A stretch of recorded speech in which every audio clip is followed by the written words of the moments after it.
is your position on charter schools in the district and why? Well, my position on charter schools is I think they don't play by the rules. I do want it to be known that people have the right of choice, and they should be able to go anywhere that they want to. With the charter schools, it's costing us almost $7 million to send our children to those schools. And it's draining resources valuable resources that we can use here in the district. Charter schools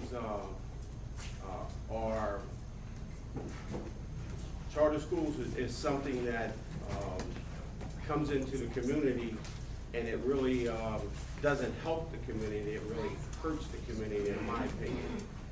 But charter schools is something that we have to look at because it just takes a lot of money from us, and it never gives back. It just keeps taking. Thank you. Mr. Sharp? Okay, let's be clear on charter schools. Charter schools are public schools, but they are privately run. They do not have the unfunded mandates that public schools have, where we are mandated by the state to provide certain services, and we get no funds from them, for them, okay? Everybody has a choice. You can send your child to a charter school, a Catholic school, parochial school, private school, home school. All of that is with your right. That is fine. I have no problem with that. But be aware that charter schools are selective. Everybody that applies to a charter school does not get admitted to a charter school. Charter school teachers do not have to be certified. They do not take ESL or ELL, and for those who don't know that, second language learners, they do not take them. They do not have the services to take care of special education students. So understand that charter schools are very selective in who they bring in. And you can be dismissed from a charter school. That's right. We don't dismiss anybody. We have to take everybody, and we do the best that we can for every student, every scholar, every child that lives in this district. Charter schools are totally different public schools than regular public schools, and they don't have the program that most public schools have. Thank you. Okay, thank you. Mr. Brown? So I'm going to start off just by saying that with most academically succeeding schools, charter schools are not really in those towns for the most part.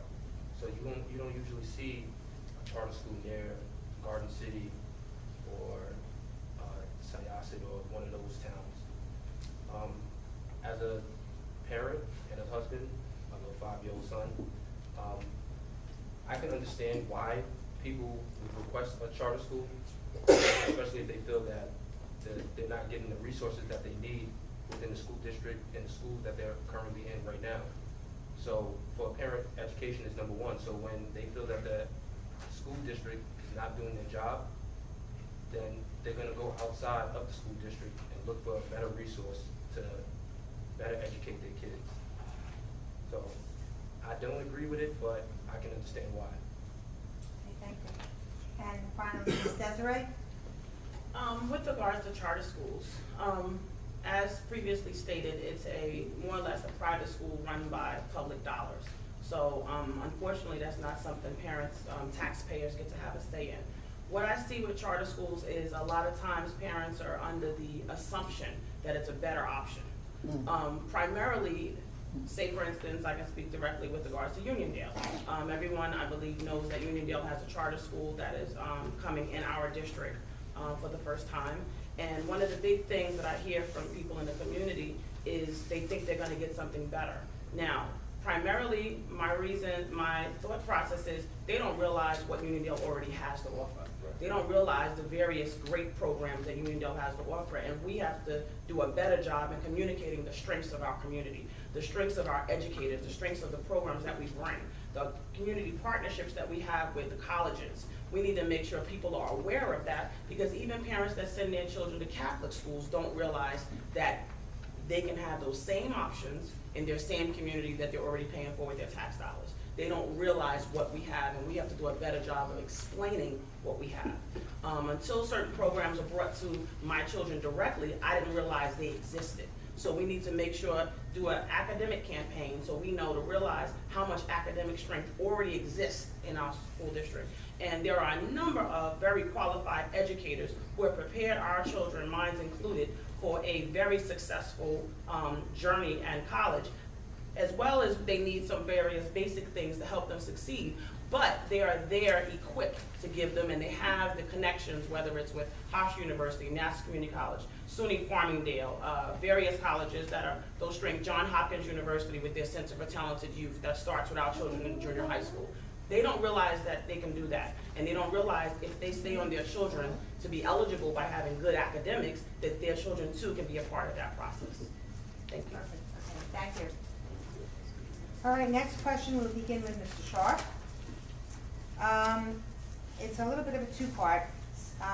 Identify the one thing you see as the greatest threat to public school education today, and then, in the same vein, what would you say is the most serious problem we face here in Uniondale? The biggest problem that I see with public schools in general is unfunded mandates.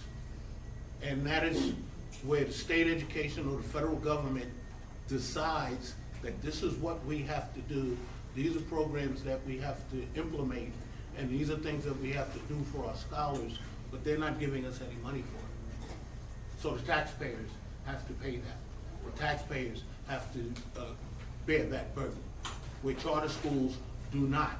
They have given $700 million, $1 billion to charter schools and vouchers for families to send their children to other schools, but we have to fight for every dollar.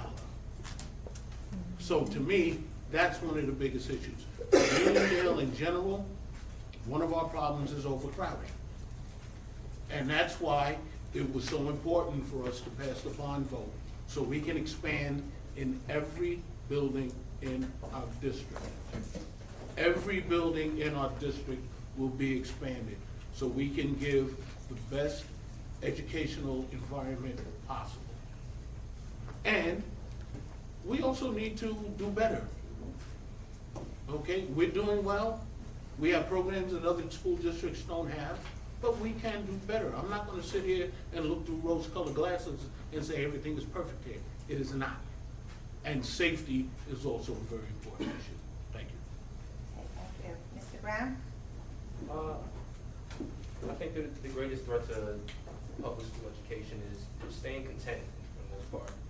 Just being satisfied with what we already have achieved, being satisfied with the graduation rate, and not being progressive. I believe that as leaders of the school board, that we always have to look ahead and what we can do to better pique the interest of the kids.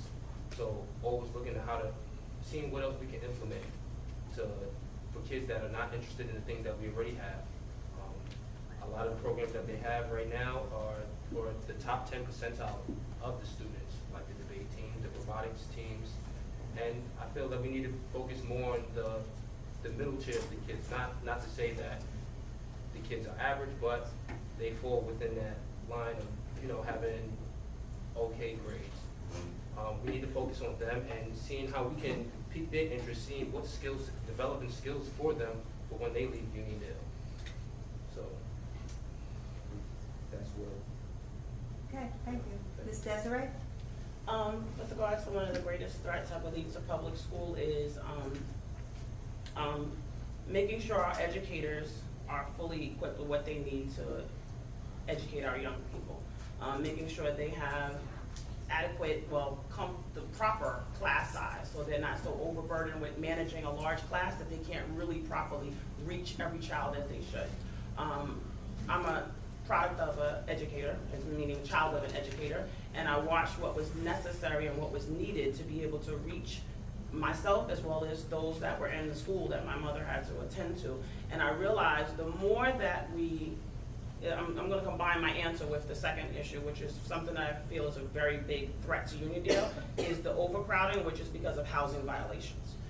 If there's a way that we can find out where at the onset of registration we can do more research as to whether they should be here. We won't have to wait until later and then be in violation where we can't do but so much based on code enforcement from the town of Hempstead. So if there's a way, as some other districts in researching what their process is they fully go the extra mile to investigate your residency at the point that you apply, so that we can find out earlier, and then we won't have to deal with as much, because we know our overcrowding is very much a part of a lot of people moving into our community, not necessarily births here in our community. It's new people that moved in a short amount of time, and we need to just make sure that we're not taking resources away from the children that are really Uniondale kids.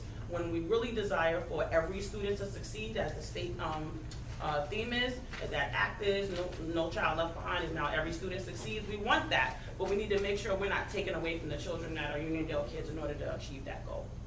Okay, thank you. Thank you. And Mr. Mott? Well, I think the greatest threat to our community is the divide itself between the people. I think the people have to come together collectively and support the children, because that's what this is all about. Everything is about the children. And if we continue to divide ourselves, no matter what causes that divide, we'll never be able to project or go forward in terms of pulling everybody together so we can fight for the children. So that's the biggest threat that I see. The most serious problem, of course, is space. We've had a problem with space, but now we've been able to address that by having the support of the community, passing the bond, and with that bond, we're able to expand upon our district. So that's a serious problem, that growth, they say in the next, they did a capacity study, and in the next 10 years it's supposed to be 780 more students in the district. So it's important for us to build our buildings as we have to build our buildings, so we can pay attention to our growth that we need to look at. Okay, thank you. All right, the next question will start with Mr. Brown. Senior citizen homeowners throughout the Uniondale community are being asked to shoulder a school tax burden. The uncertainty of frequent property reassessments and the recent tax legislation which slashed the deductibility of property taxes has only made matters worse. If you are elected, what steps would you take to help ease this financial burden on seniors? First, I think that there should be checks and balances, I just want to say. So, I've implemented a budget committee to start off with. Having the community have a say in exactly what the budget should be proposed, what proposed budget should be, and actually listening to the concerns and taking in, and for them to listen to our concerns as well. So collaborating and seeing exactly where we can meet in the middle, so that the students get the resources they need, and that the senior citizens and the rest of the community members get what they also need. Thank you. Ms. Desiree? With regards to our seniors, it's a valid issue that is widespread.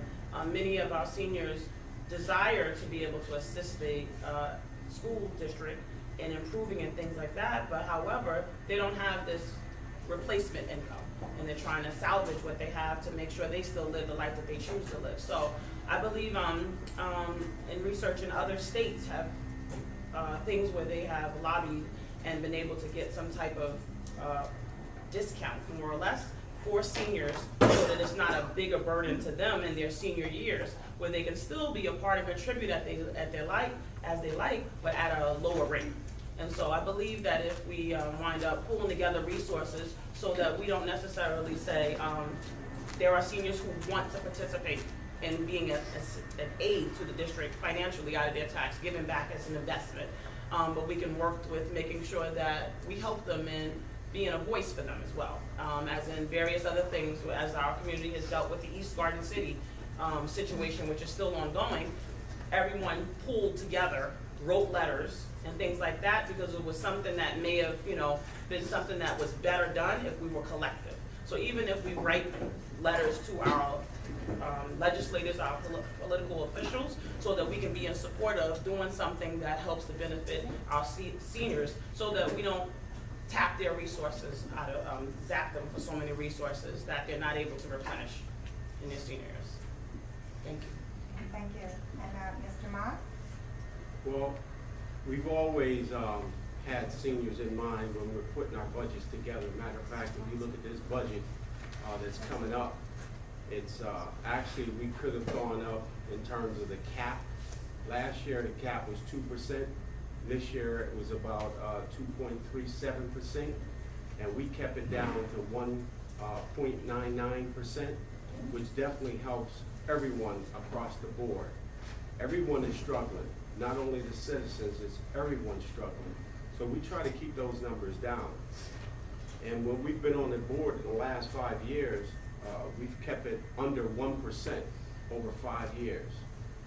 That's how low we have kept it. So anytime we're able to keep that number low, it helps everybody out, including our senior citizens, because we don't want to hurt anybody. But we do realize that we have the children in front of us, and that's what our purpose is to educate them. And everyone has to pitch in a little bit, and we know sometimes $1 is a lot of money.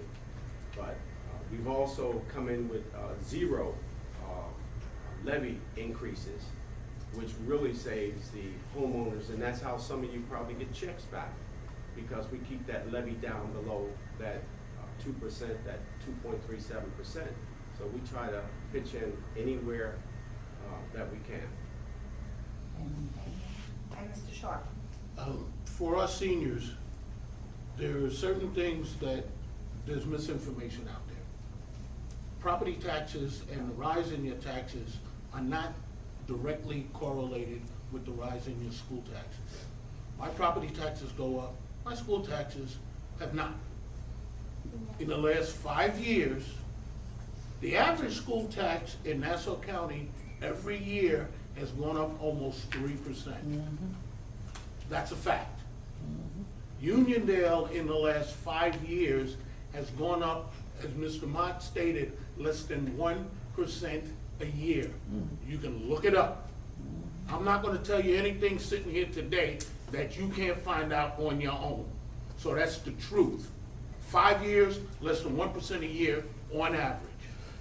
That being said, as far as our seniors, our veterans, the Board of Education for the Uniondale School District approved a discount for veterans who are homeowners, condominium owners, and we included co-op owners. So they're paying less taxes. As veterans, we have given them a tax break. A lot of people don't know that. We don't pat ourselves on the back about that. We're trying to do what's right for the community. This is fact. I live in the village of Hempstead, which about 30% of our students do. I have to pay Hempstead village tax as well as Uniondale school tax. Being on the board does not give me a tax break. Okay, so be clear. I'm paying taxes just like you are, and maybe more than most of you are. So we are being judicious in what we're doing for everybody. Seniors, middle, young people who are trying to come back here and live and work and strive in the community that they grew up in. Thank you. Thank you. Okay, okay, the next question we're going to start with is Desiree. What are 3 things, or up to 3 things, if you can't think of 3, you will do to enhance the education of all of the students? Okay, first off, I would like to strategize with the senior leaders of the education, starting with superintendent, the head of curriculum instruction, assistant superintendent, to see what we can do as specific programs that target that middle group. We already have programs that target our top tier and support programs for our lower tier students that are struggling. But we need more and more programs to prepare to help our middle group shift into being top tier students. And if we can target them specifically, I believe that we can see a lot of things happen. So that means we have to be creative, even if it's something that winds up being, we have to be creative and even digging deeper and finding those grants that help fund it. Because at the end of the day, we're not gonna, no one is gonna be looking for a huge hike in our budget. However, we need to reach that group. We need to make sure that group is attended to and has the very best options of succeeding afterwards. That's the first thing. The second thing is, I believe that we need to have something, even if it's called an Alumni Advisory Council. There are a host of alumni across the country, actually across the world, that are proud to be Uniondale graduates and would like to be better engaged in their community, but they're not as much.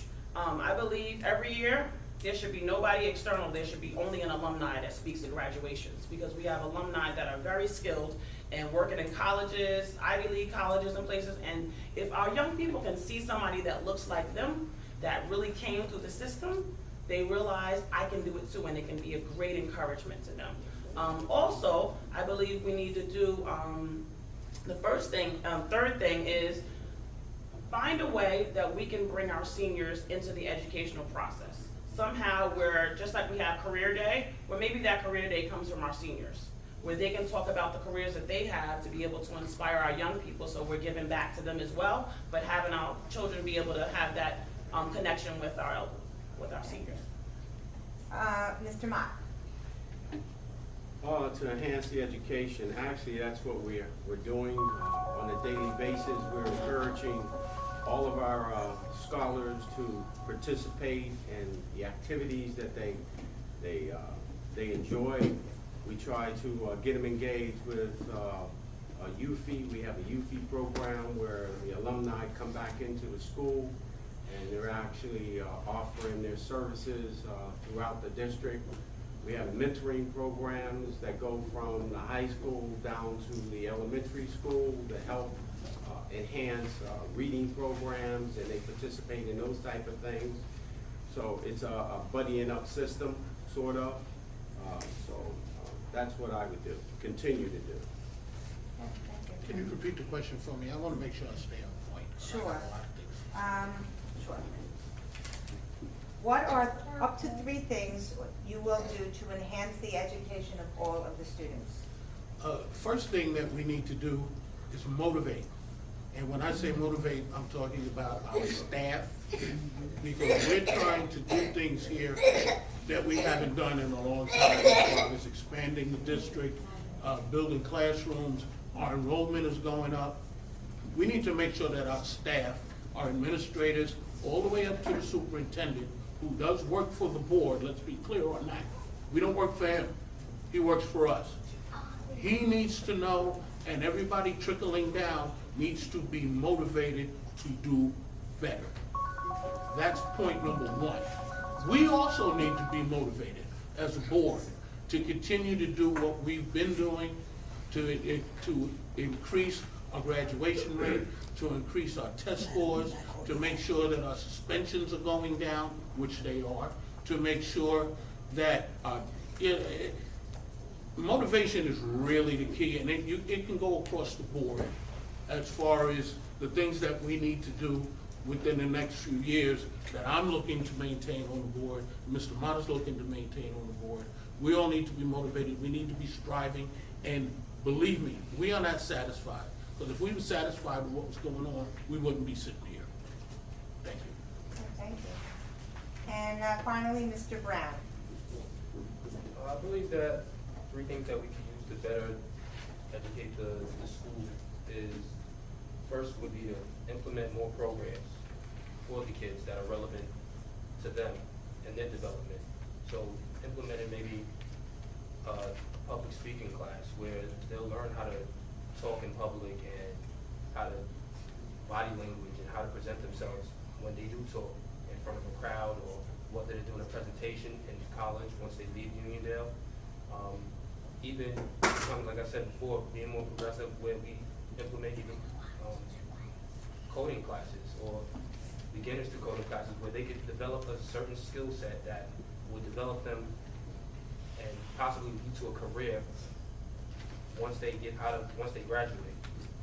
second part would be just to expand the mentorship program, or even create an internship program where they're getting job experience or on-the-job experience while they're still in high school. I think that's one of the biggest assets you can have, being a young man and knowing that once you leave college, it's kind of hard not having a job and trying to get a job with no experience, because all you've been doing is going to school. So I think that doing an internship program would really benefit a lot of the kids, and they would actually look forward to something like that, because they're learning something that they haven't seen before, or developing skills they haven't had before. And then the last is just trying to create a volunteer program, just to show the kids that the importance of giving back to the community, and that would instill something in them, so that when they get older and they possibly have kids, that it creates a different culture where they're showing their kids that now they need to give back and the importance of it. Thank you. Okay, thank you. Everybody answered that question, right? Yeah. Yes. Okay, and next question, start with Mr. Mott. Now that the bond has been passed, how would you ensure that all monies are used for the bonds only, and is there any part of the bond that you are not particularly happy with? Well, the work being spent appropriately is through oversight. We ask for information on how it's being spent. As a matter of fact, we just had interviews with Triton and Elite. It's a company that oversees the projects. So they report directly to us, and we ask them questions along with our superintendents, and we're able to see the funds. So that's one way that we can determine how the monies are being spent in the correct way. What was the second part of the question? Is there any part of the bond that you are not particularly happy with? Because anything in it? We put a lot of time into the bond. We really did. We do that on a long-term basis. We just don't start today and then finish up tomorrow. I'm very, I mean, there's always changes that you can make inside the bond, but within reason, we knocked off $41 million. And what I would have liked to see a little bit more, that I wasn't really 100% happy with, but we had to go with it to compromise, so to speak, was the air conditioning situation. I think the air conditioner should have been throughout all the buildings, but we have to compromise and we work with the people. Okay, thank you. Mr. Shaw? As far as the bond is concerned, I'm really happy that the community stepped forward. I would have really liked for the original bond referendum to have passed, but it was a lot of money. And we realize when people hear $200 million, it scares them. And they know when money's coming out of their pocket. It's so important that this be done well, and you need people who are experienced in this district to make sure that it's done well.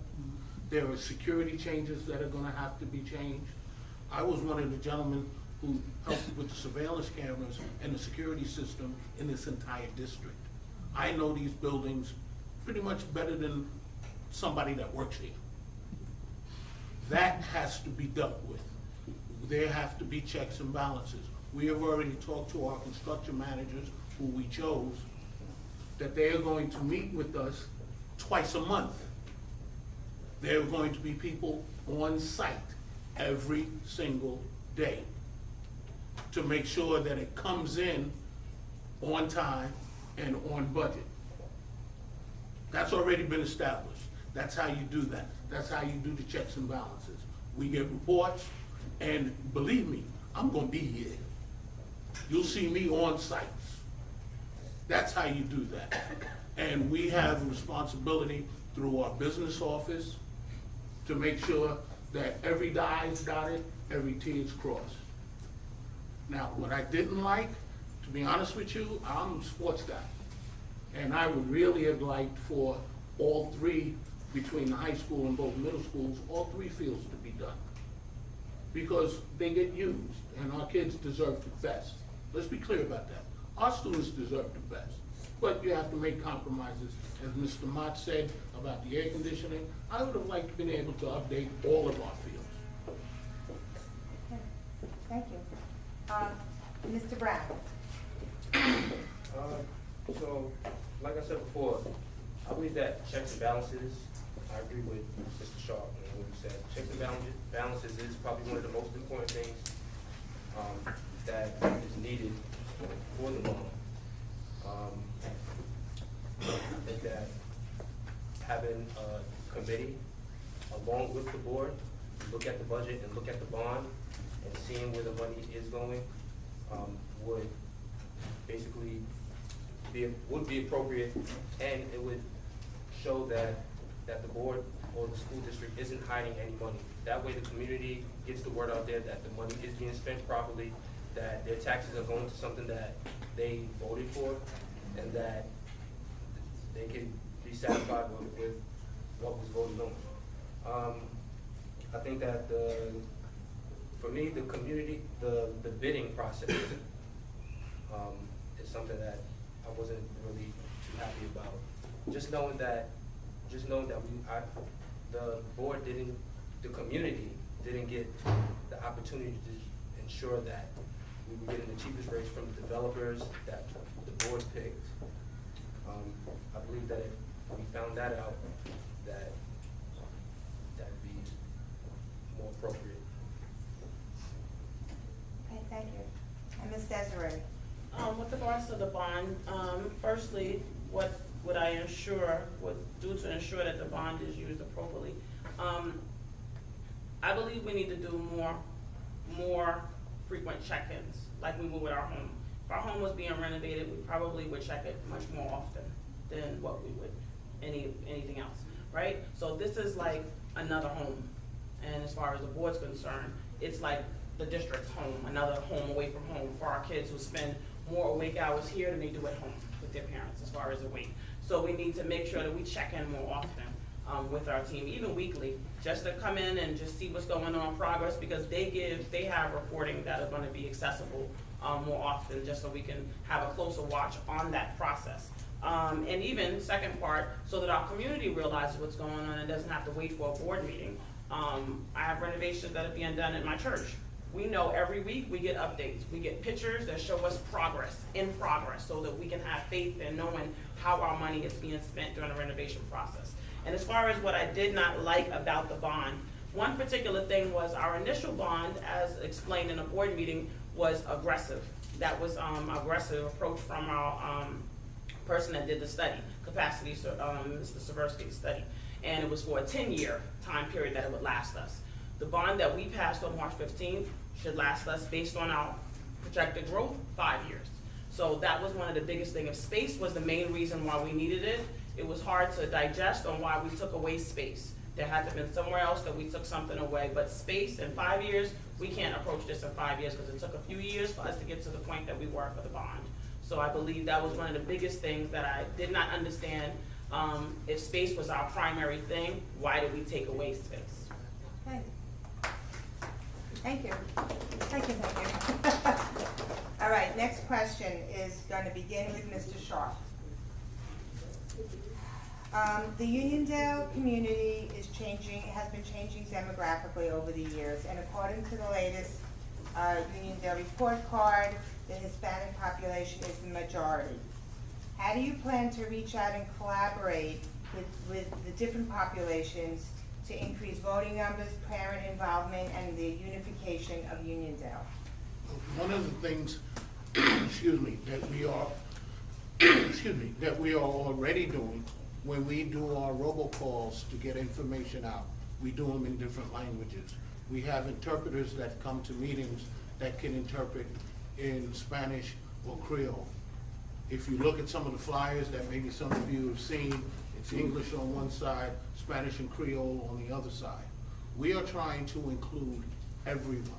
Every scholar in this district is as important as the next one. So we are doing things. The demographic is changing, we understand that. We do need to increase some code enforcement. We had a meeting with the fire department where they had a fire in our home. There were 17 people living in the home. Now, we cannot ask immigration status. That is against the law. As long as the homeowner who is renting space is paying his taxes, he can put whoever he wants in there unless somebody makes a phone call and code enforcement comes to change things. We have to educate these children. That's the truth. That's state law. They've also lowered the mandate for proof of residency. If you live next door to somebody who might be your cousin or your relative, and you write a letter saying that this person lives here, we have to educate them. They can put a tent on the lawn. We have to educate them. Immigration status has nothing to do with it. We have to educate them. So demographics being changed, this could be an all-white district. We gotta educate everybody. This could be an all-black district. We have to educate everybody. The fact that that the Spanish is now the majority, we have to educate them. And we have to get the information out. And it has to be accurate, and it has to be consistent. And it has to be in a language everybody can understand. And we are doing that. Thank you. Mr. Brown? Again, like Mr. Sharp said, just educating the children. But once we educate the children, we'll educate them more so that they can tell their parents, they can go home and tell the parents, many parents within that school, within the school district that are of Hispanic culture. Some don't speak good English, but the kids do. So educating the children, relaying the message that, you know, they're involved in this community too. They can come out, they can participate just like everybody else can, and send it. I believe that, you know, I'm a big believer of giving handouts to the kids, especially for elementary schools, middle schools, high school kids more, they can verbalize it. And more the telephone calls. We do it for everything else. Why not let's include those automated telephone calls to the parents in Spanish every day or once every week to show certain events or anything that's coming up. That'll show that the district is more open to those parents coming out and participating, and it'll probably help the parents come out more. So, thank you. Thank you. Ms. Desiree? Yes, with regards to unification of our community across those language barriers, is as a board, I believe we need to do a better job of trying to understand those challenges that they're dealing with, because it's much more than language. In attending a conference, New York State Association of Bilingual Education, in March, one of the workshops I was in, they talked about the challenges, and some of the challenges being kids that were separated from their parents, as was something that I experienced from my husband's family, something that the parents went to go establish a better life, and their children stayed with their grandparents in another country, and then they united, and sometimes those challenges are family challenges, and the kid is trying to learn as well as adjust to a new surrounding after they may have had to grow up where grandma was their mother for a period of time while their parents were trying to have a better life. And if we don't understand their challenges, we'll never be able to reach them. We'll only see it as translating something into a language and that being the extent of our reach. But we can do a better job once we realize what your need is, right? Just like social service. They don't just provide a service, they meet with you and find out what your need is. So we need to find that and be more interactive in finding out how can we help you. We're educating your children, but if our parents are truly partners, how can we help you? And then find ways where there are specific sets of bilingual parents, parents that are of Latino descent, and parents that are Haitian Creole descent, where they come together as a consortium and help bridge that gap. Because we're only able to do but so much if we don't speak the language, and we need to be able to better partner with them because it's more than a language, it's their life that is having that challenge. And at the same time as the life of the family, that kid is dealing with all of those challenges as well as trying to be educated by their peers who are not dealing with the same challenges. So that's what I believe that we need to do is to build that and just do a better job of trying to reach them and find out really what's going on rather than just limited at translation. Okay, thank you. Thank you. Mr. Mott? Yeah, would you repeat the question again, please? Sure. Our community is becoming increasingly diverse demographically, and it is now shown that the Hispanic population is in the majority. How do you plan to reach out and collaborate with the Hispanic population to increase voting numbers, parental involvement, and unification of Uniondale? Well, when you talk about voting numbers, one thing that we have done, because we realize that demographics are changing, is that we try to be inclusive.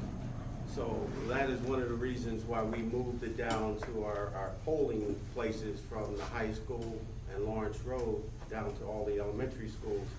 So people who can't walk across the district will have closer places to vote. I think what's going on too is that we have ELLs and we have classes. We have classes within inside our district that allows the language to be translated into their language and then into English, so they can learn how to speak English as well and work their way through the system. I just think we just have to be more open and accepting, because people are people and everybody wants to learn. And just because you can't speak a language when you come here doesn't necessarily mean you won't be able to, because matter of fact, a lot of our salutatorians and valedictorians, some of them have come here and can't speak the language, and they become valedictorians and salutatorians. So everybody has a chance, and that's what we do. We provide that chance to all of our scholars through all our programs that we have. Thank you. Next question. This one probably won't be very long answers. Starting with Mr. Brown. Do you think there should be term limits for the board? Yes. Okay, that's it, that's your answer? I'll expand. It's up to you. Yeah. I do believe that there should be term limits. It creates opportunity for other people. It also forces the school board leaders, or the leadership right now, to implement as much as they can within the time limit that they have already. So it continues, it pushes them and forces them to be progressive and think forward and always look ahead on what they can achieve, so that when they can say that when they serve, that they achieve so and so, and they're not as content and just comfortable with being where they at, knowing that nobody's going to challenge them.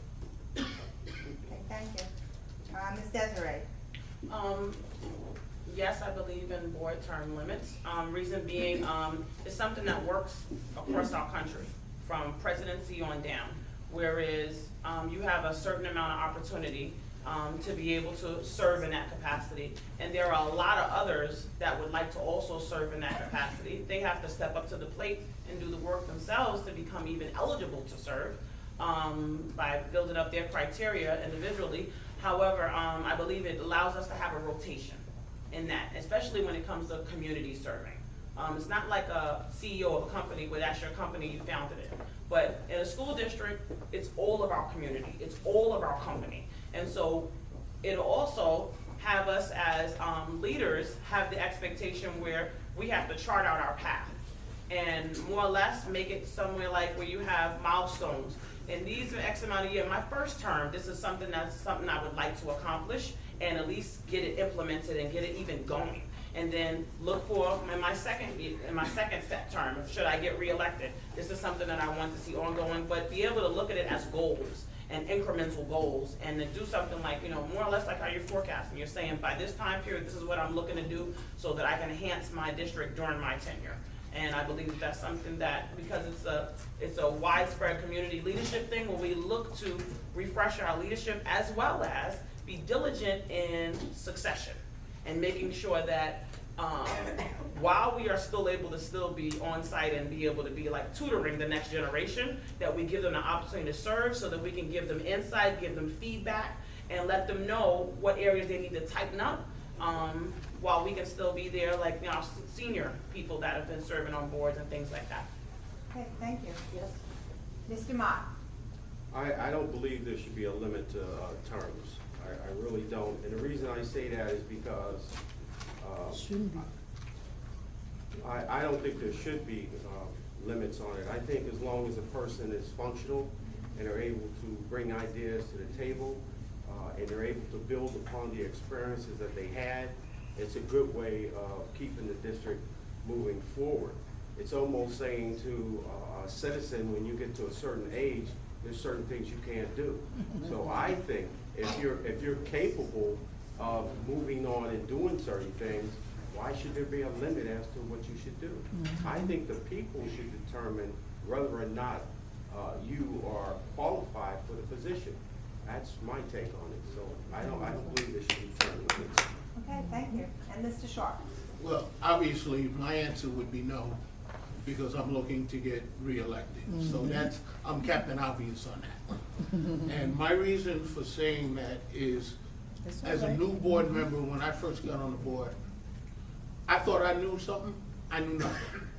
So being a board member my first year, or maybe even first year and a half, I'm not gonna say I was ineffective, but I was not effective then as I am now. We go to conferences, we go to seminars.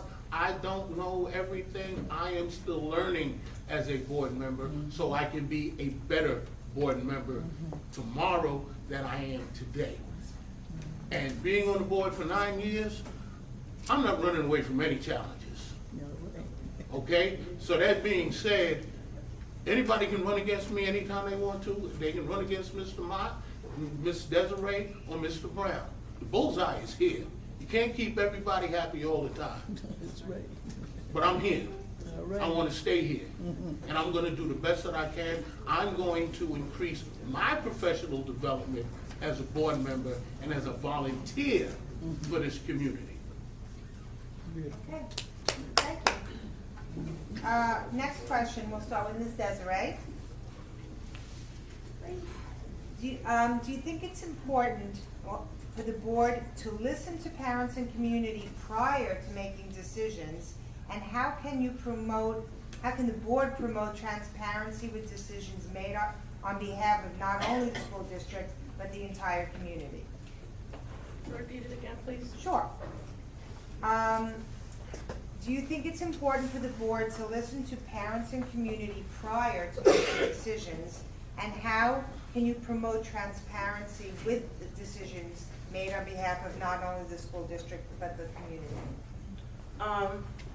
I believe currently now the board listens to parents' concern.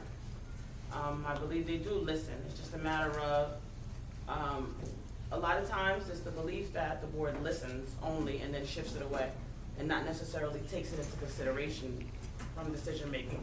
So part of that is just communication. Even something as simple as following up with the people that spoke at the board meeting, because it's not usually 20 people. And we have a district clerk that writes down having your contact information and communicating with you, letting you know, this is what we did about your issue. So that we have, as parents come, switching, come to the board, they have faith in knowing that you even took consideration and you even followed up. Because then that restores some faith in the fact that we are doing this together. And those are simple things that we submit something online, we're looking for that confirmation. We're looking for that follow-up email. We book a plane trip. We don't realize that it's really booked until we get that confirmation email, we're looking for it. So even simple things to communicate better with our public, which is the community, anybody, whether it's a parent or a community member that has a concern, us follow up with you and let you know that we cared about it, and even saying, this is what was done about your issue. So that you are aware of it being something that was valid on both ends, and you know exactly from a transparent standpoint what's going on, as much as possible.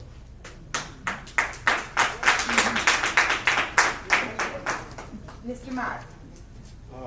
Actually, since we are part of the board, Mr. Sharp and myself, we do listen to what the community asks of us, and we do take things into consideration as on an advisory level.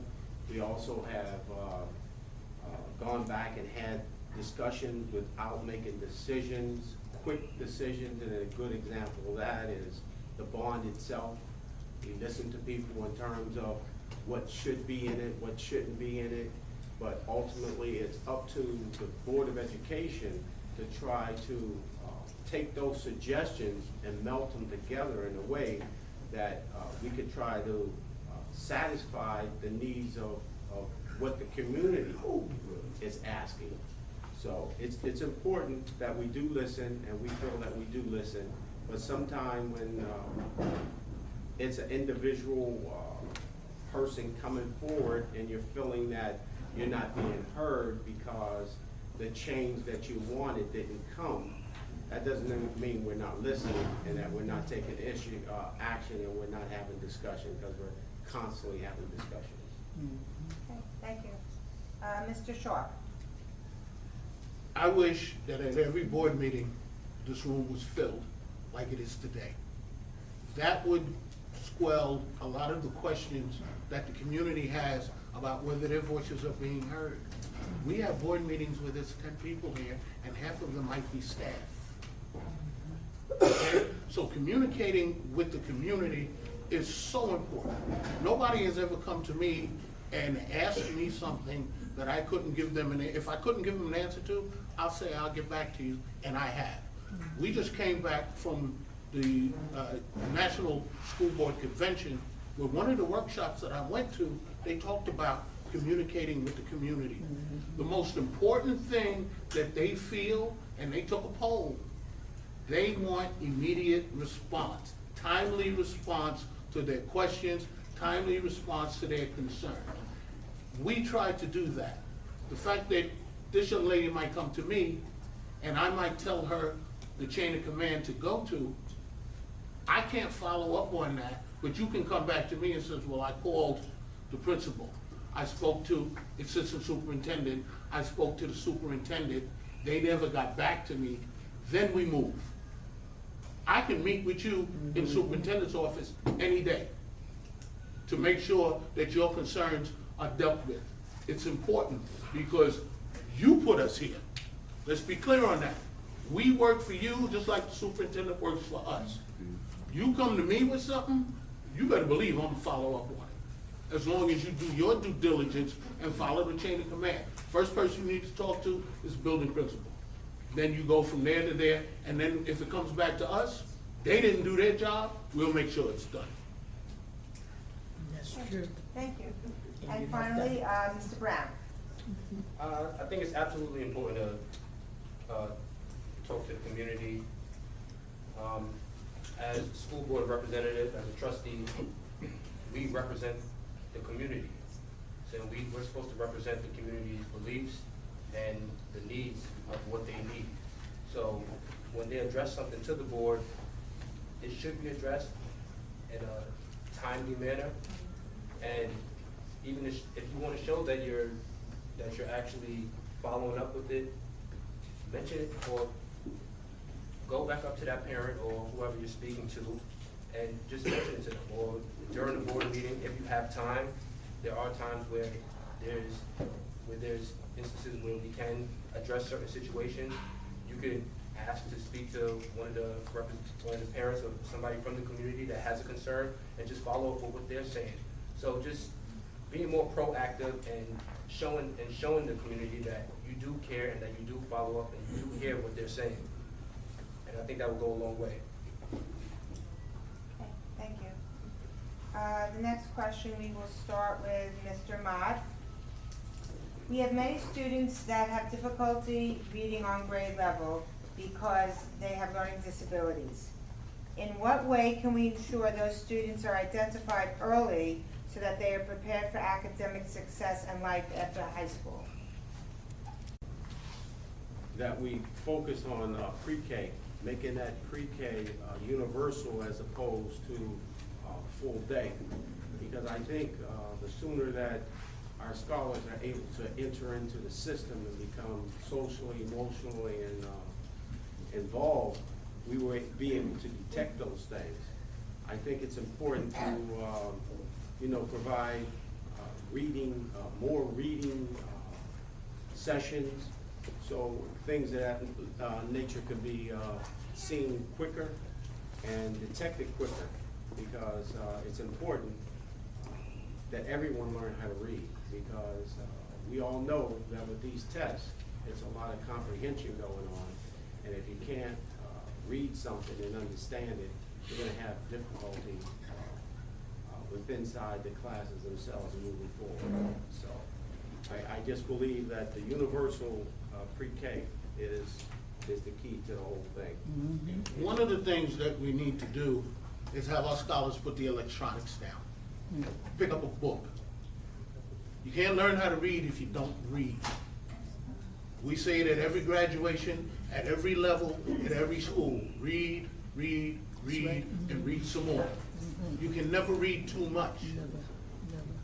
I make sure that my kids wrote out their papers, corrected their own grammar, either through the encyclopedia or the dictionary, before they printed it up on the computer. There ain't no spell check. You're the spell check. You're the spell check. We need to teach our children to write in script. Everybody prints. Our children can't read a regular clock because everything is digital. You got to get back to the basics, folks. That's how you increase the reading levels. Also have to understand that with the demographics change in the district, we have no idea the education that some of our scholars have coming into the district. So it's very hard to diagnose where their shortcomings are. They may not even be proficient in their own language. So how do we expect them to do well in ours? Their parents might not be literate, so the parents can't even help. We need to get the parents in here, and we need to make sure that the students, we need to assess them early and get them going. Pre-K helps, but also getting the parents involved. That's how you help. Because if the parents can't read, they can't help their children read at home. Thank you. Thank you. Sorry, I disrespect you talking about special needs kids. Yes. All right, well, okay, well, can I respond? Do I have 30 seconds? You could take 30 seconds only to respond to that, and then Okay. everyone move on to the next person Okay, not a answering. problem. Well, with our special needs students, they need to be identified early. That's the key. Identify early, establish their AIP, and work from there. And we try to do that. And you also have to realize there are certain parents that don't want their children classified as special needs as well. So we have to tell the parents, that's the truth. We have to tell the parents that it's important for us, if your child needs special attention, we're there for them. We can give them that. Okay, we're gonna move on, ma'am, because maybe somebody else will give you an answer that you might find more pleasant for I yourself. apologize. No, it's okay. Mr. Brown, do you need to hear the question again?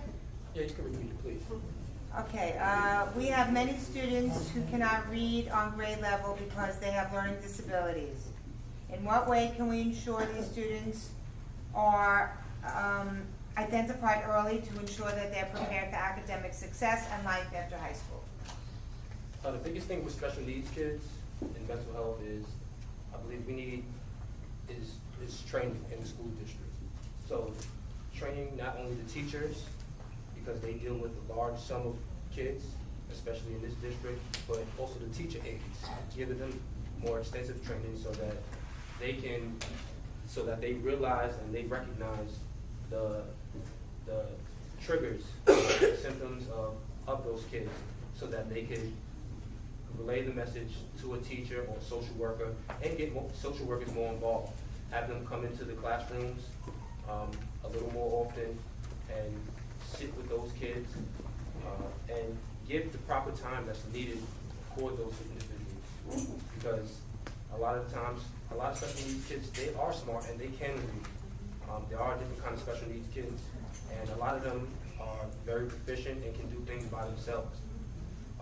But if we give them enough time to do it and show them how to do it, then they should be fine.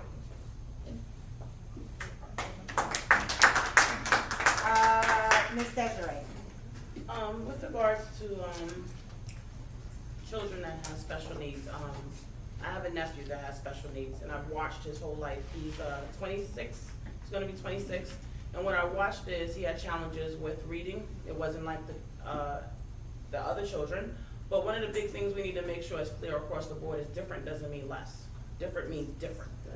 Different does not mean less. So whatever is the different approach that we need to take, we need to make sure that what we're doing in school trickles over at home. So that means what we're doing, strategies that we see working, and it's not a one-size-fit-all. Education is not a one-size-fit-all. In the sense of, once you realize and identify that kid has something different, you're gonna have to contour and adjust. Just like culturally, everything is not the same. We're gonna have to find a way to adjust our teaching style, and which is hence the reason why there's one-to-ones, because the regular one-size-fit-all routine is not gonna fit it for that kid, so that kid is not left out of being successful. So whatever it is that we adjust to and prepare ourselves to do, the educators do, making sure the parent realizes what is the different approach that seems to be the thing that works for that kid, so they can follow through at home. It may be different things and different little processes that work for that kid to feel confident and help build up their strength so they can try again. But we have to find a way to not just stick to the one-size-fit-all, because what may have been working over here is not gonna work for that kid. And once you identify that early, not be afraid to think out of the box for the success of that child. And so we need to do that and make sure the parent understands what approach is happening and follow up so that they can be able to be a support system. If they go on vacation, they realize what little things that they can bring along with them, even if it's getting a learning packet or a work packet from the teacher, so that that child can still practice and they can move from having trouble with literacy from being more comfortable and fluent at it. Thank you. Now, Mr. Sharp, we're gonna move on to security. Yes. What are some things that you will advocate for to help keep our students safe and increase security?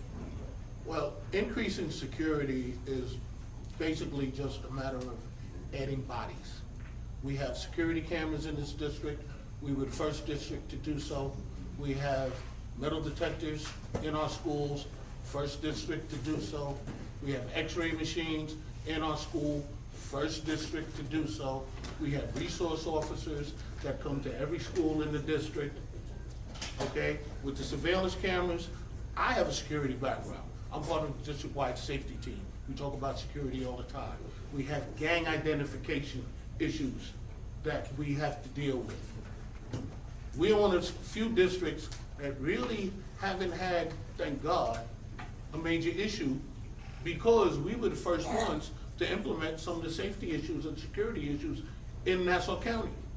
We had parents that were coming from other school districts that had to go through metal detectors that felt insulted. But guess what? They're all doing it now. They're spending millions of dollars to do what we have already done. You have to be proactive, and you have to train your staff, and you have to make sure that the policies that are put in place are implemented and are carried through. Okay, thank you. Mr. Brown. So, as far as security, prior to me working at NY at Winthrop University, I worked for the New York City Department of Corrections at Rikers Island for about 2.5 years. So, for me, for security to properly do their job, you have to have enough staff to do it.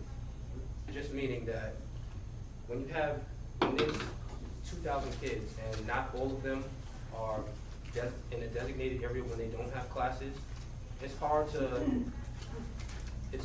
find out who's supposed to be in class and who's not supposed to be in class, because you can't control and contain the environment that you're in. So if you have 10 kids that are supposed to be in class, but they're running the hallway and they say, oh, well, I don't have a class right now, how do you stop them from doing that when there's a whole bunch of other kids and there's only one view? You can't control all of that. So what do? You need more staff. And once you get more staff, then you can probably do the job that's needed, or security can probably do the job that they are here to do. Ms. Desiree. A few things with regards to security. First off is we need to do a better job with security across the board. Currently, the main secure place is the high school because of the metal detectors. However, if anybody wants to do any harm, they can go into all the other schools because it's not the same type of security there. Someone could come in with a weapon today and it won't be detected at the door. whether you're at the middle schools or the elementary schools. So we have that detection up at the higher level, but if we pay attention to our country, Sandy Hook was not a high school, right? So that we need to do a better job at the lower levels, making sure that they're secure too, because that's important to our educators as well as to our parents. Because it could be a disgruntled parent, it could be a disgruntled worker, whatever the case may be. It could be somebody from the street, you know, and they come in with a valid concern. We don't know that they're harmful until they're already in the building and they have not been detected, they have not been identified as having any type of weaponry on them, like here at the high school. And we need to make sure that's across the board, where we don't make any exceptions because a particular school district says they don't want to come to a concert and go through metal detectors, and then that day we turn it off. We need to not do that ever again. Secondly is, with regards to, we already invest in technology. The district is moving ahead with technology. We already have it where when they come in, their ID is checked. Why can't we invest in technology that when a door goes out and a kid has their ID on it, it triggers and shows that ID flash up on a security screen with that kid's name that they have left the building and at that door. And at that door means there's a specific security person that was over there that did not check them when they went out that door. We hold the security people accountable, and we can identify sooner than later which kid it is. And that should be something that can be triggered to the security person that's outside of the booth, so they can be on alert that somebody has left the building. Lastly is with our bathroom. You know, our bathrooms, we've heard years from alumni that it's always been a hideout spot.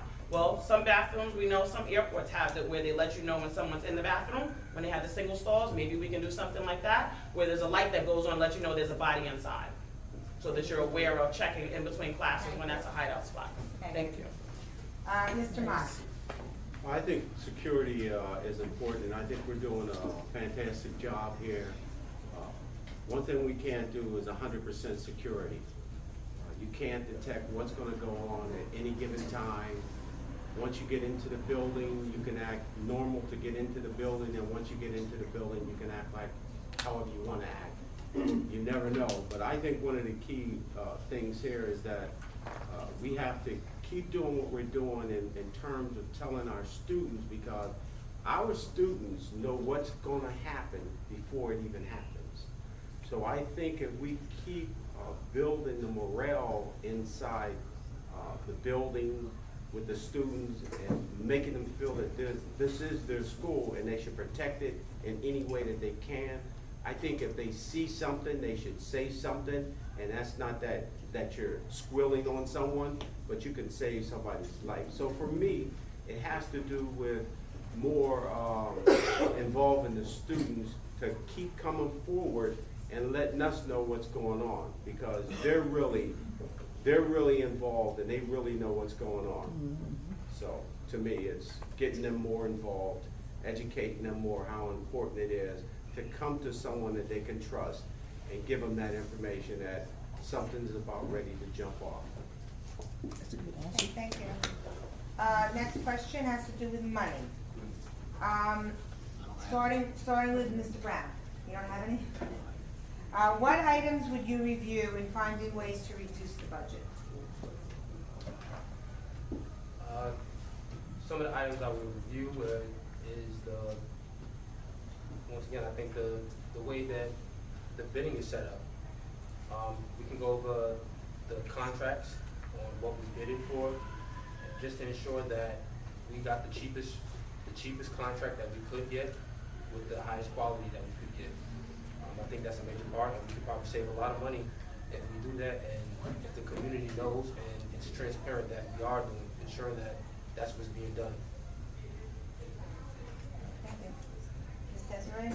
With regards to the money, I believe in looking at the budget, we know that the bulk of our district's budget is salaries, which I believe the educators earn, and the staff. One of the areas I believe that we need to look closely at is overtime. There's a lot of overtime where we need to maybe look at, are we spending so much on overtime and it would be cost efficient to hire another person, even if it's another person part-time? Are we doing due diligence there?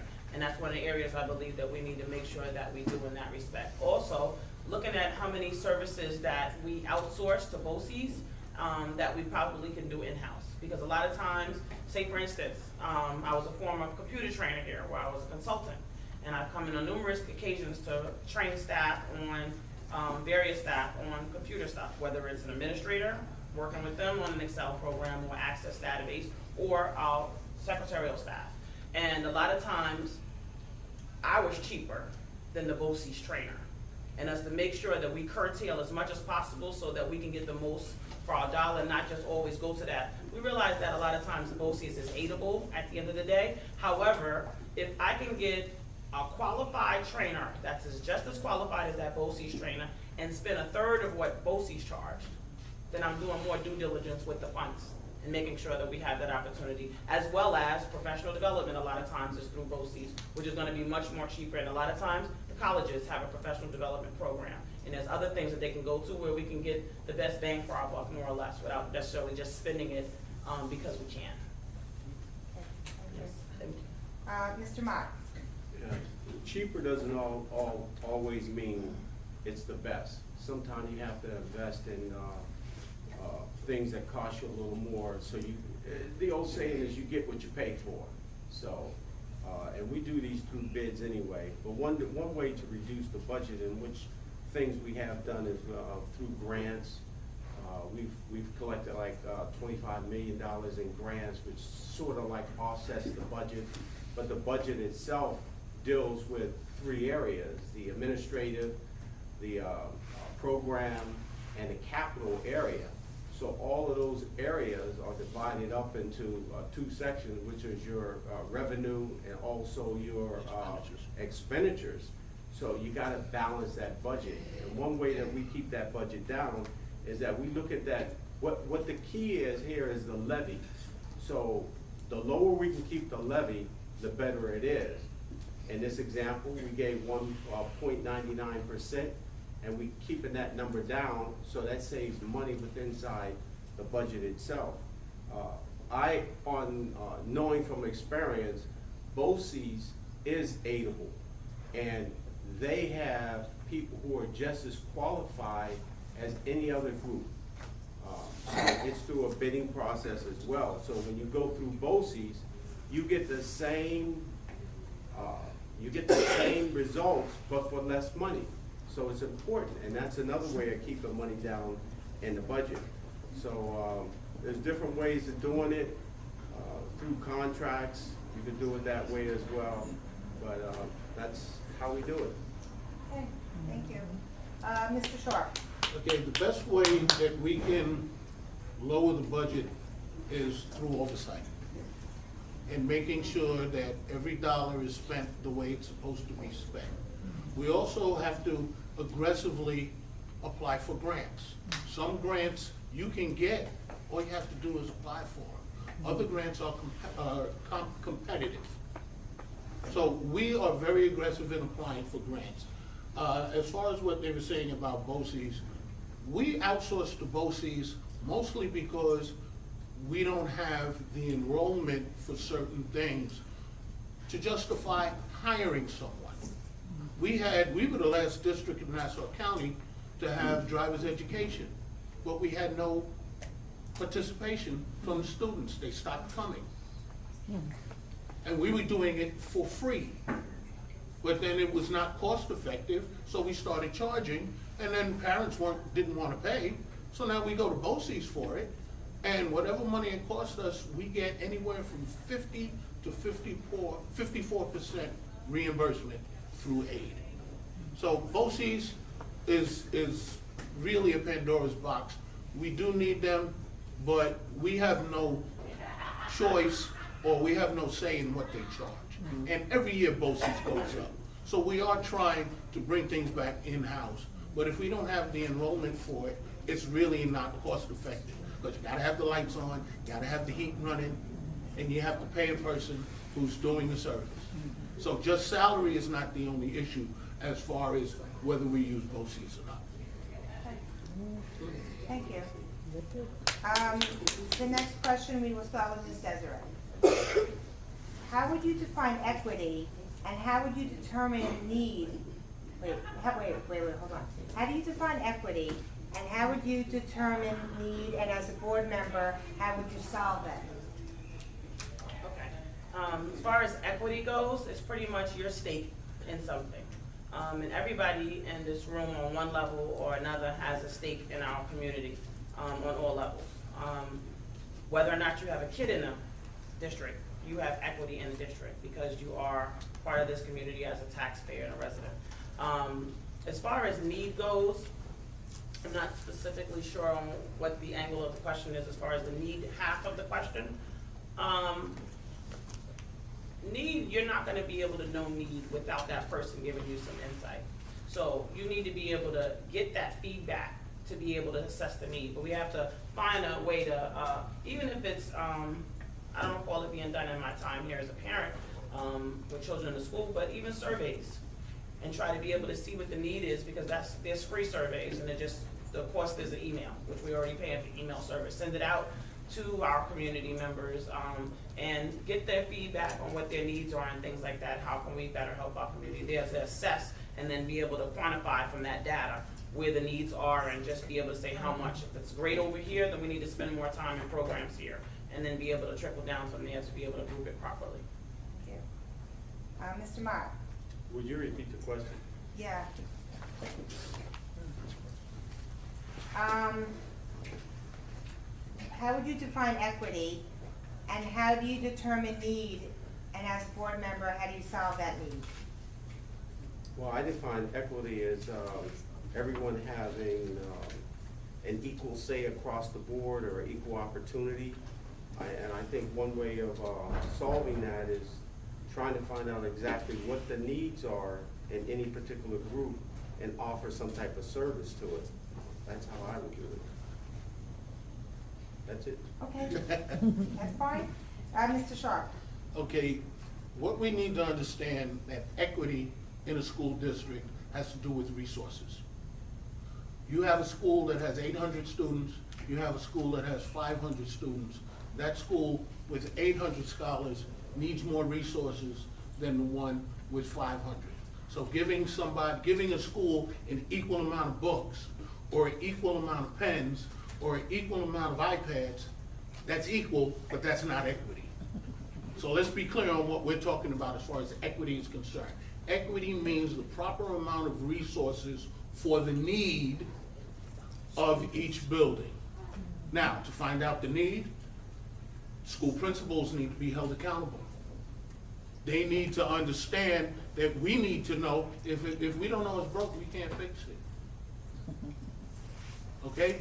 That's where the equity issue comes in. And understand the difference between the two. Okay, thank you. Mr. Brown? So for me, equity, I would define as something of value, and this district, this school is of value to us. So to me, it's simple. To determine the need, or the need that's needed for the school, we look at the test scores, we look at the assessments that are being done, and based off the scores, we utilize our resources based on what's poor and what are we doing, what are we using that is working for us, and what are we not using, and put more resources into those things that need more work. For instance, if our math scores are down, let's utilize more resources into our math programs and after-school programs that target kids that need help in math, and let's build that up so our test scores are better in that area and that our students are more adequate within the math area. Okay, thank you. We'll just do a couple more questions, and then we'll go to the closing remarks.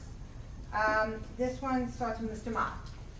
What is your opinion on the state assessments, which have no real significance on our current curriculum, and is there a way for our district to opt out? Well, I think opt-out is a choice. As far as those assessments, I think it's always good to have a barometer so you can tell exactly where you are and where you need to go. But I think everyone should have the opportunity to opt out, especially if those tests are not valid. If we get the chance to opt out, then teachers aren't as focused on, or not just solely focused on a Regents exam, or taking the whole year just to prepare students for that exam, because they're based and their grades, their assessments that they're getting in class as teachers, and their tenures depends on the teachers, the students that are taking these these tests. So I do feel that it's important, and when they do opt out, then teachers probably feel a little more comfortable to actually teach the kid and ensure that they're actually getting the material rather than just looking at what's required for the Regents exam and state assessment tests and following those just to make sure that they get those grades and passing grades for that. Okay, thank you. And the final question before we go to the closing remarks. Oh, no, I'm sorry, Ms. Desiree, excuse me, I was ahead of myself. No worries. With regards to the state assessments, I also believe that they are assessing students' understanding and what they have learned and how well they have learned it is important. And it can be used in various ways. For instance, I know the district, I'm not sure if they still have it, but through that partnership with John Hopkins Center for Talented Youth, through those state assessments, it was able to trigger and identify students that were performing at the level of 4 across multiple subjects, and then do a PSAT for them when they were in the 7th grade, because my youngest son had that opportunity, but it came through the state assessments. If he had not taken all of those state assessments in those 3 areas, he wouldn't have ever been qualified for that program, which followed him, and even today, he's still a part of that program and can take classes through that university even as a 7th grader and going up. So I believe that is something that is good to be able to assess our kids and be able to show that as let them know, find out the details of where they are because they gave you feedback. One of the things I need for those that opt out, a lot of things have changed with the assessments, testing. So it's not the same test that even my 20-year-old took when he was in the 7th grade. So we have to revisit if that assessment is meeting the needs of our children or being so over the top that they're missing the mark.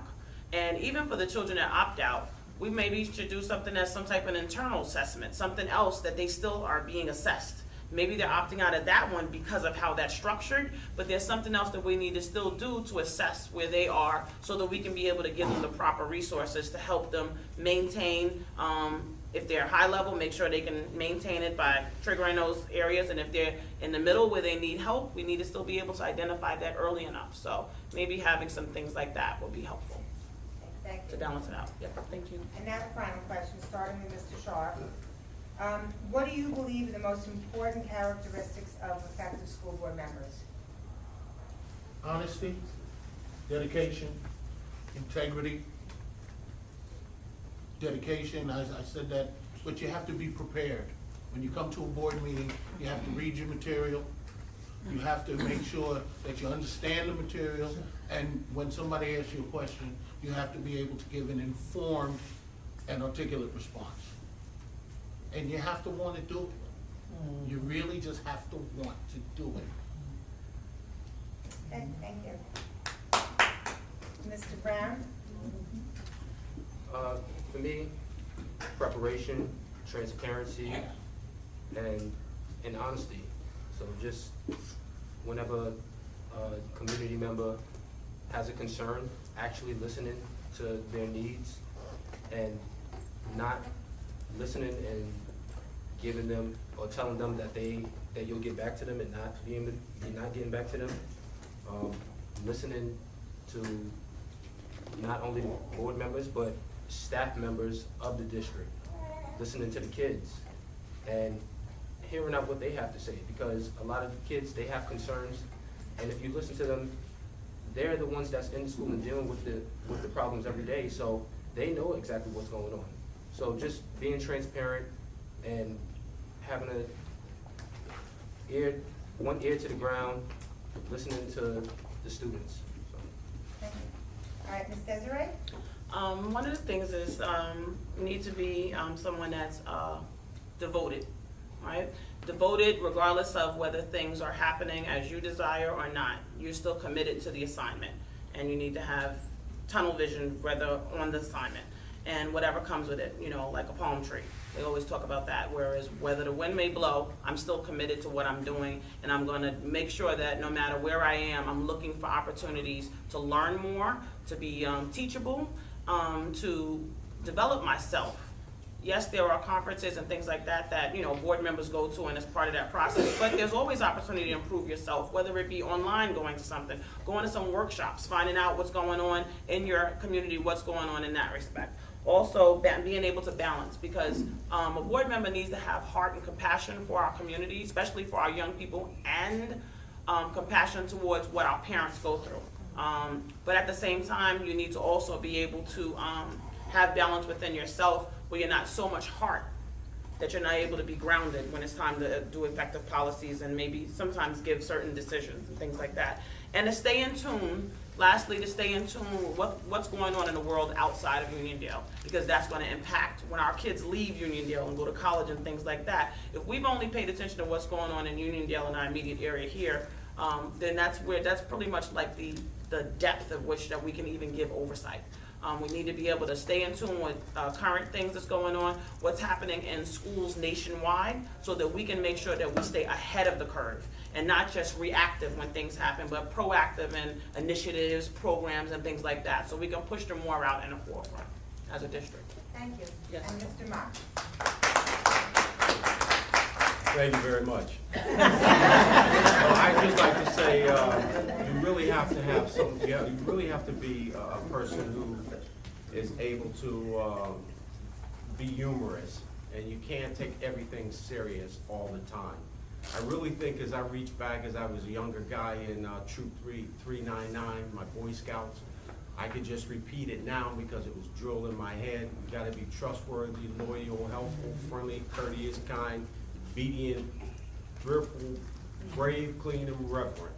So all of those things make up a good board member. But one of the important things is, as a board member, you got to realize that you're not a board member to micromanage, because that's not our job.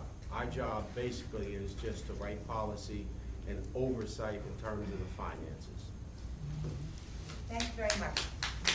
Okay, that ends the question period. I'm sorry I didn't get to all of the questions. I got to a vast majority of them. There were a few that were a little bit personal in nature, and I explained in the beginning those questions don't get asked. But it was a very nice variety of questions, and I thank you for that. Okay, now moving on to our closing remarks. We're going to go in the reverse order than we did from the opening statements. So we'll be starting with Mr. Shaw. Again, I'd like to thank you guys for moderating, timekeeper. Even though you haven't had, you're holding up the signs. Thank you for that. I'd like to thank the community for coming out. I think it's very important for you to make an informed decision on what's going to be a very important time in this district. We are planning big things. I think experience is important with implementing these big things. We know this district pretty much better than anybody. I can name a list of different committees that I've been on. I've been underneath this school building. I've been underneath some of the other buildings from some of the committees that I've been on. I know the cafeterias. I know the staff. For the last 9 years, I have devoted many hours and days working for the community for the benefit of our scholars. That's what this is about. It's not about me. It's not about Mr. Mott, Mr. Desiree, or Mr. Brown. It's about what's best for this district, what's best for our scholars, and what's best for this community as taxpayers. We have been responsible fiscally. We have been transparent fiscally. We had people that ran against us last election that demanded an audit by the state. The state came in, did an audit, found nothing. Okay, so transparency is there. We can be more transparent if we get more participation. We do have a PTA, Budget Advisory Committee. We have been asking, Mr. George is insistently has been asking for a Budget Advisory Committee for the board. We need you to do that. You can get all the information you need. There's nothing, we're not hiding anything, have never hid anything. Transparency is there. We need your participation.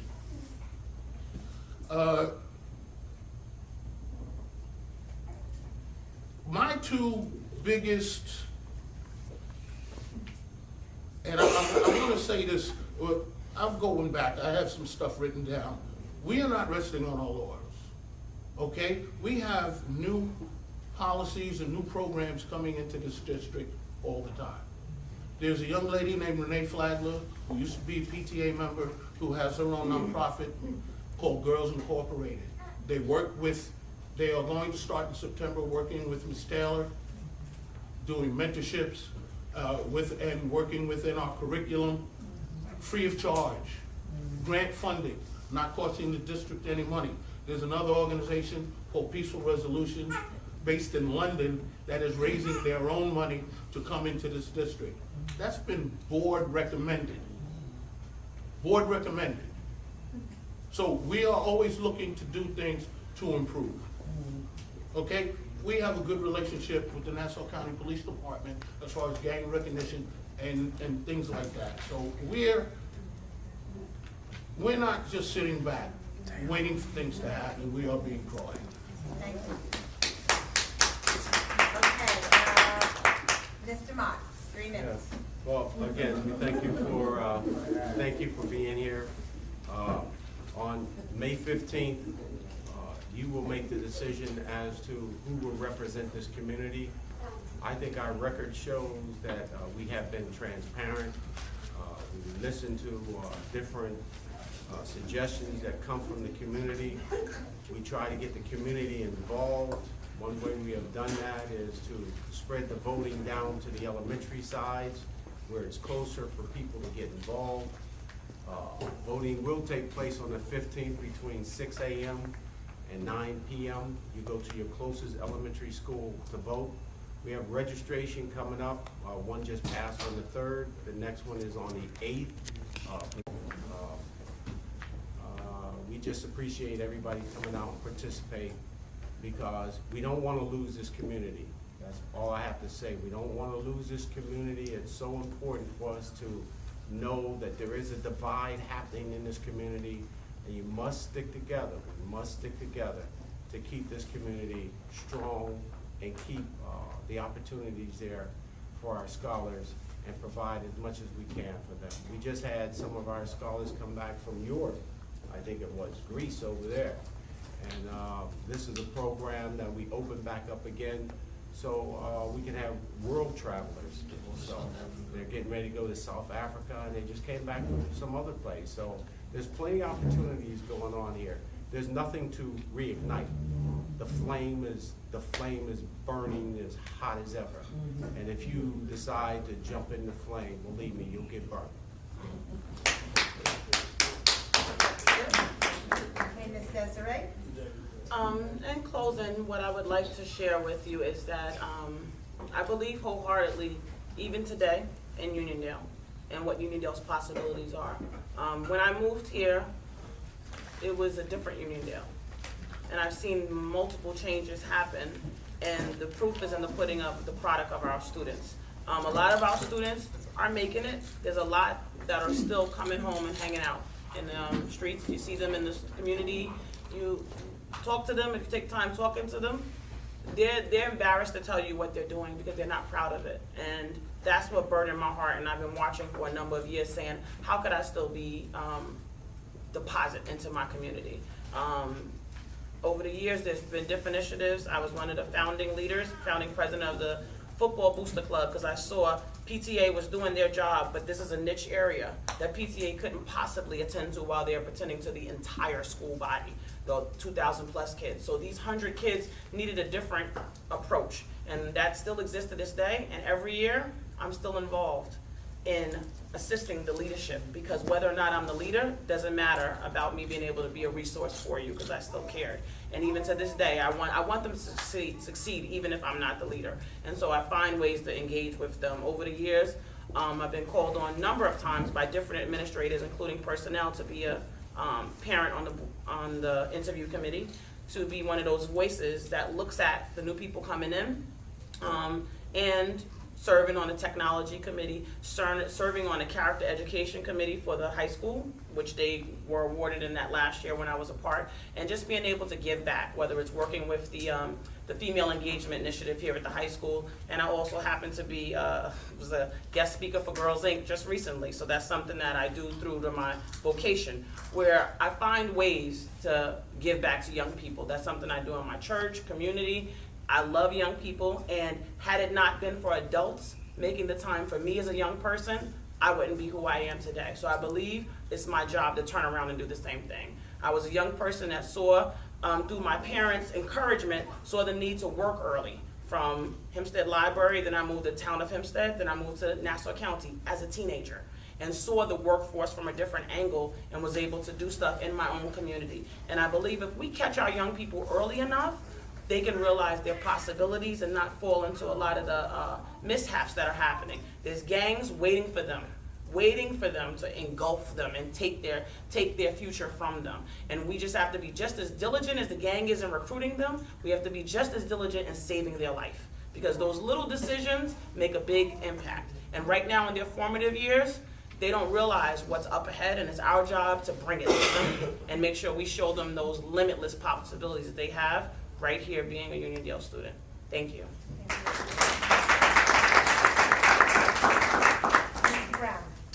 Again, I just want to thank you for coming out to the debate, and I just can't emphasize enough that we can't stay content. We need a new perspective, we need a new outlook, and then we need a role model that these kids could look up to, someone that they see as themselves, someone that they could relate to, someone that they see even around the way, around the parks, still attending games or functions that they are at. They need to see someone like that in a position that they can aspire to be in. I want to help those kids. I want to make sure that, anything that they need, that they know that they have a voice that represents them and that actually cares about what they need and what they want. And then as for experience, I just want to say experience comes from mistakes and that we've made in the past. And I hope that the same opportunity that Mr. Mott and Mr. Sharp got before they were on the board, that I get your support and I get the same opportunities. So, thank you.